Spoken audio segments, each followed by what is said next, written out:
तो जैसा कि लास्ट एपिसोड के अंदर हमने देखा था, लिनियो जो होता है वो सिक्स विंग गॉड किंग के ऊपर अटैक करते हुए उसे बोलता है कि तुम यहाँ से कहीं पर भी नहीं जाने वाले, तुम्हें यहीं पर ही रुकना होगा। और लिनियो के अटैक को देखकर वो ओल्ड मैन भी लिनियो के ऊपर अटैक करते हुए उसे बोलता है कि क्या तुम्हें लगता है कि यहाँ पर जो मेरा मास्टर प्लान है उसे मैं तुम्हें ऐसे ही बर्बाद करने दे दूंगा।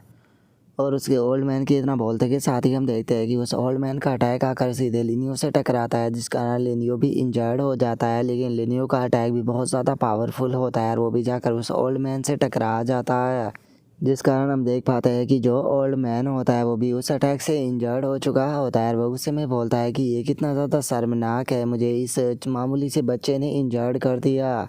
और ओल्ड मैन के इतना बोलते के साथ ही लिनियो अपनी स्वॉर्ड को पकड़ते हुए उनसे बोलता है कि क्या तुम यहाँ से जाना चाहते हो, लेकिन मैं तुम्हें एक चीज़ क्लियर कर दूँ कि जब तक मैं नहीं मर जाता हूँ तब तक कि तुम दोनों में से यहाँ पर आज कोई भी नहीं जा पाएगा। और अब लिनियो के इतना बोलते के साथ ही हमारा व्यू जो होता है वो दूसरी जगह पर आ जाता है, जहाँ पर कि हम डार्क गॉड को काफ़ी सारे लोगों के साथ में एक साथ फाइट करता हुआ देखते हैं। और वहीं पर ही जो योकिंग होती है वो भी काफ़ी सारे लोगों के साथ में फाइट कर रही होती है और वो अपनी जितार की मदद से सभी लोगों को उठा उठा कर दूर फेंक रही होती है। और ऐसा करते हुए वो अपने मन में सोचती है कि लिनियो तुम्हें कुछ और टाइम जो है वो बस संभाल कर रखना होगा, हम लोग जो है वो जल्दी ही तुम्हारे लिए मदद लेकर आ रहे हैं। और यूकिंग के इतना सोचने के साथ ही जो शी गॉड होता है वो अटैक करते हुए बोलता है कि ये सही नहीं है, यहाँ पर इस तरह से फाइट कर कर कोई भी फ़ायदा नहीं होने वाला है। यहाँ पर फॉर्मेशन ही बनी हुई है जिस कारण सेंट्रियलम के मास्टर लगातार आ रहे हैं, अगर इसी तरह से चलता रहा तो ये फाइट महीनों तक चलती रहेगी। जो सुनते के साथ ही जो परमोडियल किलिन होता है वो भी अटैक करते हुए बोलता है कि तुमने सही कहा, मैं महसूस कर सकता हूँ कि लिटिल गॉड किंग का ऑरा जो है वो लगातार कमज़ोर होता हुआ जा रहा है और उनके पास में अब ज़्यादा टाइम नहीं है, वो इस बैटल को ज़्यादा लंबे टाइम तक नहीं संभाल पाएंगे।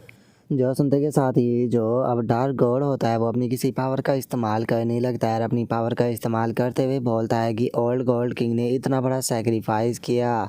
और हम लोग अंदाज़ा भी नहीं लगा सकते हैं कि जो यंग गॉड किंग है उन्होंने यहाँ पर कितने सेक्रीफाइस दिए, किस किस तरह की सिचुएशन को उन्होंने देखा होगा और वे अब यहाँ पर आकर इस तरह से गिव अप नहीं कर सकते, हम लोग गिव अप नहीं कर सकते। और इतना बोलते के साथ ही जो डार्क गॉड होता है वो अपनी किसी पावर का इस्तेमाल करता है, जिस कारण हम देखते हैं कि उसके पीछे एक काफ़ी बड़ी शेडो आ जाती है और अब डार्क गॉड एक इतने पावरफुल स्लैश को करता है जिससे कि वहाँ पर मौजूद सभी लोग हवा में उड़ जाते हैं। और केवल इतना ही नहीं, हम देखते हैं कि जो है हमारी फियोनिक्स के ऊपर शील्ड लगी होती है वो भी टूटने लगती है और अब इतनी पावर का इस्तेमाल करने के कारण डार्क गॉड भी ज़मीन पर गिर जाता है। और वहीं दूसरी तरफ है मल्ली फियोनिक्स के ऊपर लगी हुई फॉर्मेशन जो होती है वो भी टूट जाती है और उसके अंदर से आवाज़ आती है जो कि बोलता है कि आखिर मुझे किसने मेरी इटर्नल स्लीप के अंदर डिस्टर्ब कर दिया। और इतना बोलते के साथ ही हम देखते हैं कि फाइनली अब मल्ली फियोनिक्स जो होता है वो बाहर आ जाता है। और बाहर आने के बाद में जो है मल्ली फियोनिक्स होता है वो डार्क गॉड का शुक्रिया अदा करते हुए उसे बोलता है कि डार्क गॉड बहुत बहुत शुक्रिया मुझे आज़ाद करने के लिए।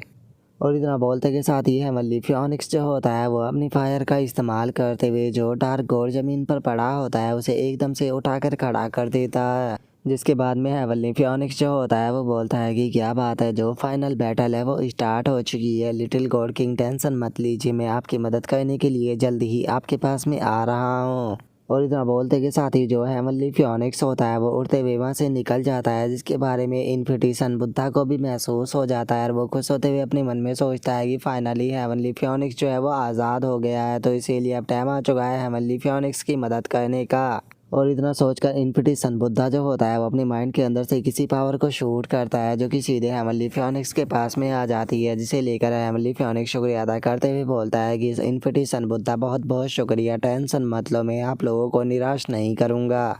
जो सुनकर इन्फिटिशन बुद्धा जो होता है वो उनसे बोलता है कि ठीक है, बाकी की सिचुएशन जो है वो मैं तुम लोगों के ऊपर छोड़ता हूँ, मैं उम्मीद करता हूँ कि तुम लोग फेल नहीं होगे। और उसके इतना बोलते के साथ ही जो हेवनली फियोनिक्स होता है वो सिक्स विंग गॉड किंग के ऊपर एक बहुत ही पावरफुल अटैक को करते हुए उसे बोलता है कि सिक्स विंग गॉड किंग, आज टाइम आ चुका है तुम्हारे यहाँ पर ख़त्म होने का, तुमने जो कुछ भी किया था उन सभी का बदला चुकाने का। और इतना बोलते के साथ ही उसका अटैक आकर सिक्स विंग गॉड किंग से टकराता है और हम देखते हैं कि उसका अटैक इतना पावरफुल होता है कि सिक्स विंग गॉड किंग भी काफ़ी पीछे जाकर गिरता है। और अब हम देख पाते हैं कि सिक्स विंग गॉड किंग इस अटैक के कारण इंजर्ड हो चुका होता है और उसके मुंह से भी ब्लड आने लगता है, जो देखकर सिक्स विंग गॉड किंग जो होता है वो भी हैरान होते हुए बोलता है कि आखिर ऐसा कैसे हो सकता है, आखिर हेवनली फियोनिक्स जो था वो इतना पावरफुल कब हो गया। जो सुनते के साथ ही हमारी फियोनिक्स जो होता है वो अपने पास से किसी एनर्जी को निकालते हुए बोलता है कि ओ मुझे लगता है कि तुमने कभी भी इस चीज़ की उम्मीद नहीं की होगी कि तुमने जहाँ पर मुझे कैद किया था उस जगह पर रहने के बाद भी मैं अपनी स्ट्रेंथ जो है उसे बढ़ा लूँगा।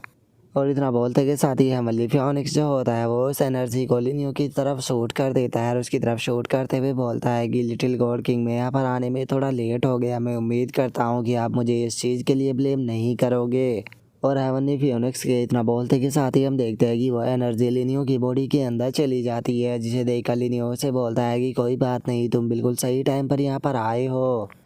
और अब जैसे ही वो एनर्जी लिनियो की बॉडी के अंदर जाती है तो हम देखते हैं कि लिनियो की बॉडी के अंदर से बहुत ही ज़्यादा एनर्जी जो होती है वो निकलना स्टार्ट हो जाती है और जो गॉड किंग ऑर्डर होता है वो भी अब बाहर निकल कर काफ़ी बड़े साइज़ को कर लेता है, जिसे देखते के साथ ही सिक्स विंग गॉड किंग जो होता है वो चिल्लाते हुए बोलता है कि बिल्कुल भी नहीं, ये चीज़ जो है वो मुझे बिलोंग करती है, मैं यहाँ पर चाहे कुछ भी क्यों ना हो जाए लेकिन तुम्हें कम्प्लीटली इनहेरिटेंस जो है वो गॉड किंग की प्राप्त करने नहीं दे सकता। और इतना बोलकर वो ओल्ड मैन से बोलता है कि जल्दी से इसे रोको, हम इसे यहाँ पर जो गॉड किंग की पूरी इनहेरिटेंस है उसे प्राप्त करने नहीं दे सकते। और इतना बोलते के साथ ही जो सिक्स विंग गॉड किंग होता है वो लिनियो के ऊपर अपनी अटैक को कर देता है। और वहीं दूसरी तरफ जो वो ओल्ड मैन होता है वो भी अपना अटैक जो होता है उसे लिनियो की तरफ कर देता है। और गाइस अब आपको समझ में आ ही गया होगा कि जो सिक्स विंग गॉड किंग था उसने एमिली फियोनिक्स को इस तरह से कैद कर क्यों रखा हुआ था, क्योंकि उसके पास में कंप्लीट इनहेरिटेंस की पावर थी और वो जानता था कि अगर वो आज़ाद हुआ तो लिनियो को कंप्लीट इनहेरिटेंस मिल जाएगी। इसीलिए जो सिक्स विंग गॉड किंग था उसने बाकी लोगों के ऊपर इतना ध्यान नहीं दिया, बल्कि बस जो फैमिली फियोनिक्स थी उसे ही कैद कर अपने पास में रखा। और अब यहीं पर ही हमारा आज का एपिसोड जो है वो कंप्लीट हो जाता है। तो नेक्स्ट एपिसोड के अंदर देखिए कि आगे क्या होता है। अगर आप लोगों को वीडियो अच्छी लगी हो तो लाइक करना, चैनल को सब्सक्राइब करना। मैं मिलता हूँ नेक्स्ट एपिसोड में, तब तक के लिए बाय बाय गाइस।